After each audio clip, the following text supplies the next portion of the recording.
Hello and welcome to Cornell. I'm Hersh Sisodia, Senior Immigration Advisor in the Office of Global Learning, and I'm going to be covering important immigration information with you in the next few slides. Today's topics are going to be maintaining your status, employment, and travel. We'll begin with maintaining your F&J student status. As new or initial students, including those that are transfer students or changing level, must complete the online check-in process to help activate your immigration status. It's important that you do this on arrival at Cornell. Staying enrolled full-time as a student. As undergraduates, you're required to enroll for at least 12 credits per semester. Don't work without authorization. It's important that you get employment authorization from the Office of Global Learning before you start working, because this can impact your immigration status. Follow all policies and laws. It's important that you comply with Cornell's academic and conduct policies and all US federal and state laws. Notifying us if you change your address. Make sure that you update your address within 10 days of any move. Making sure that as a new student, again, you update your address at the time of check-in. Keeping your passport valid. It's important that your passport does not expire while you're here in the US. So to ensure that, make sure that you contact your embassy to renew your passport. Make sure that you begin this process well before the expiration date. Apply for an extension. In case you're here in the US and you require extension of your F1 or J1 paperwork, let's say you plan on graduating in 3 years, but it's going to look like that's going to take you longer. Make sure that you apply to extend that paperwork early. It's very important that you apply early so that the paperwork can be processed before your current documents expire. So make sure that you contact the Office of Global Learning before your I-20 or DS 2019 expires. Notify us if you plan to transfer.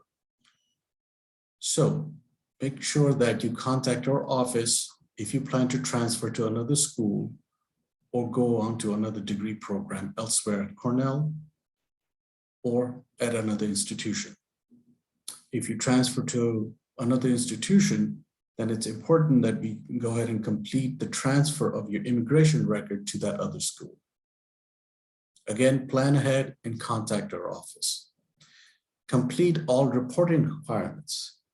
Make sure when you graduate and you are on F1 OPT or the STEM OPT extension, that you adhere to all reporting requirements that are listed on our website.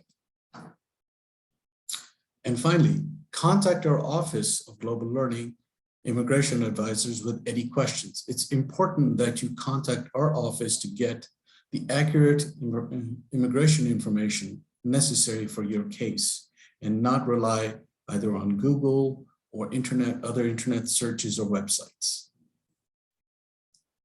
More information can be found on our website under Maintaining Your Status. The next thing is employment on F&J status. So while you're on campus and you're enrolled and registered, you can work for Cornell and making sure that you're being paid by the university. So you can work 20 hours per week while classes are in session and you're not registered. Also making sure that you can work for more than 20 hours if you are not registered for summer or for the winter break. This requires no special authorization to work on campus as an F1 student. If you are a J1 student, then you do require employment authorization letter from the Office of Global Learning. Employment on F1 status. So off-campus status For off-campus employment, as an F1, there are two types, what they're called practical training work authorizations. One is called curricular practical training, or CPT. The other one is optional practical training, or OPT. Training or work must be directly related to your major study and not to your minor. We'll begin with CPT, or curricular practical training. This is a general and brief overview of this. For details, you should be looking at our website under employment and taxes section, particularly the F1 CPT section. You must be enrolled for 2 full semesters and have physical presence in the US with an active SEVIS record. You must also, the CPT authorization is most often used for internships between registered semesters. Typically, it's done during either winter break or summer break.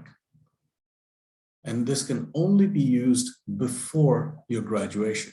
Why? Because this is linked to your curriculum. Once the curriculum stops, the practical training also stops. It can be granted either full-time or part-time. The application is quite easy and it's online. The work authorization is given by the Office of Global Learning. So it's important that you contact us and understand the processes and also work with the academic department. Next is the optional practical training. This is possible after 2 full semesters of full-time enrollment and physical presence in the US with an active record. And it's typically used for practical training or employment after your graduation. It's generally given for 12 months per degree level, meaning that once you finish your bachelor's degree, you can apply for OPT. If you complete your master's degree, you can apply for OPT again, and same thing for doctorate level. The work authorization or permission is given by the United States Citizenship and Immigration Services. So part of this process starts with our office, and then the rest of the application and process continues with USCIS. Students that are in STEM, that is science, technology, engineering, and math fields, may be eligible for an additional 12 months of STEM OPT extension, meaning that you first apply for OPT and then afterwards you apply for the 24-month extension.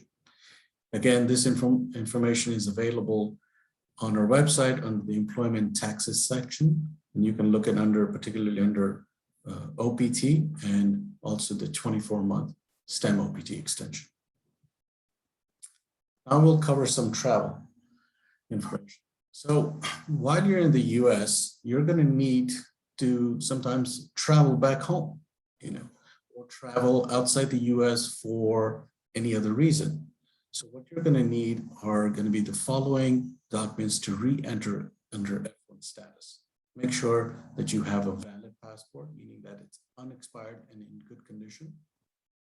A valid F1 visa stamp. And if you're a Canadian, you're exempted from this. As a Canadian national, you don't need an F1 visa stamp to study in the US. Make sure that you have your I-20 showing your F1 status and that it's been signed by an Office of Global Learning Immigration Advisor within the last year.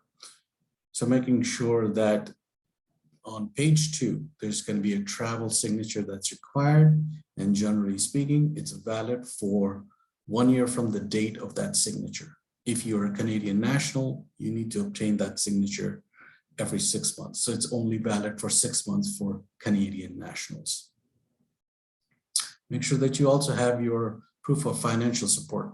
So it's good to bring copies of documents mentioned in your I-20 that show your funding letter or bank statement for personal funds. So however you're being funded, make sure you carry some kind of a support document that shows this is what the funding is and where it's coming from.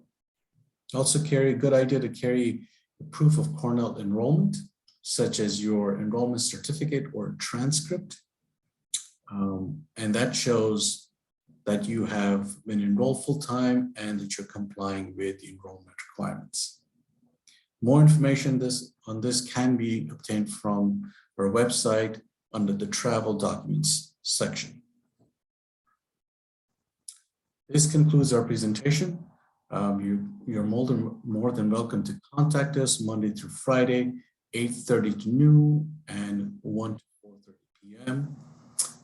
We are open right now, but on a very limited basis in Caldwell Hall 300.